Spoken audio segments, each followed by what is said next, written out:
বিধায়ক অখিল গগৈৰ দুখৰ সমভাগী হ'ল দুই মন্ত্ৰী অতুল বৰা আৰু কেশৱ মহন্ত। চেলেংহাট লুখুৰাখন গাঁৱৰ বাসগৃহত উপস্থিত হৈ দুইগৰাকী অগপ নেতা প্ৰিয়দা গগৈৰ প্ৰতিচ্ছবিত শ্ৰদ্ধাঞ্জলি জ্ঞাপন কৰে দুই কেবিনেট মন্ত্ৰীয়ে। বিধায়ক অখিল গগৈক সমবেদনা জনালে অতুল বৰা কেশৱ মহন্তই।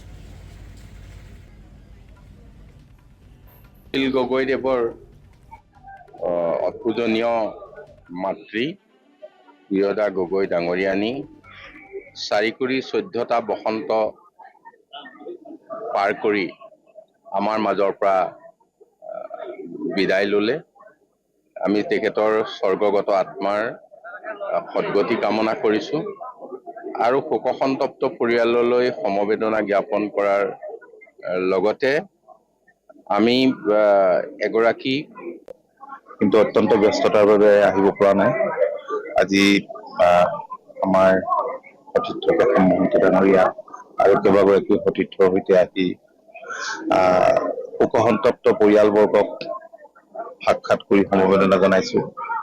মই অৱশ্যে তেখেতৰ এগৰাকী জ্যেষ্ঠ ভাতৃ ঢুকাওঁতেও তেতিয়াও আহিছো, ইয়ালৈ আহিছো লুকুৰাখন গাঁৱলৈ।